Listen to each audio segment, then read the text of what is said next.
इतना हमेशा सच बोलते हैं, हमें क्या करना है, उनको डिफेम करना है ना, उनको हमें झूठा साबित करना है। ठीक है, तो झूठा साबित करने के लिए उन्होंने क्या प्लान किया कि चलो बाबा जी गांव में आ गए, सत्संग कर रहे हैं, तो हम क्या करते हैं, एक बार एक दूसरा जो बड़ा वाला बच्चा है वो बोलता है कि यार चलो बाबा जी को परेशान करने के लिए ना एक प्लान कर लेते हैं। व्हाट ही सेड कि बोलो, कहते हैं कि मैं हाथ में पक्षी लेता हूँ, पक्षी समझते हैं ना, बर्ड, चिड़िया जो भी, ठीक है, तो वो लेके चलते हैं।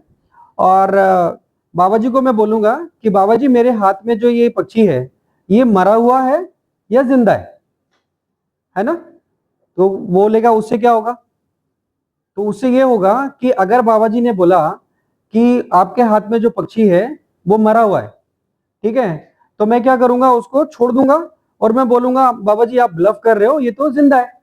ठीक है, और बच्चा बोलता है कि अगर उन्होंने बोला कि पक्षी आपका जिंदा है तो फिर क्या करोगे, बोलते हैं कि जैसे वो बोलेंगे कि पक्षी जिंदा है तो मैं उसको अपने हाथ में ही उसको क्रश करके उसको मार दूंगा, और मार के मैं उसको बोलूंगा कि बाबा जी आप झूठ बोल रहे हो, ब्लफ कर रहे हो, पक्षी तो मरा हुआ है।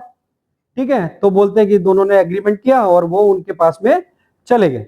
अब बाबा जी के पास में जाके जब बोले कि बाबा जी मेरे हाथ में एक पक्षी है, अब मुझे आप ये बताओ कि ये मरा हुआ है कि जिंदा है, मरा हुआ है या जिंदा है, तो बाबा जी बोले बेटा ये मैं नहीं बता सकता, ये तो तुम्हारे हाथ में है, ये आपको डिसाइड करना है कि ये मरा हुआ है या जिंदा है।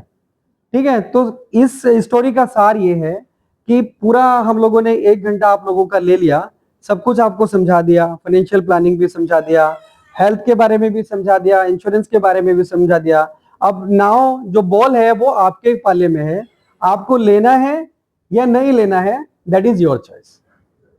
तो इस बात को मैं यही समाप्त करता हूं and once again thank you so much. तो बाबा जी का सार है कि आपको लेना है नहीं लेना है, that is your choice. Thank you everyone. Thank you sir.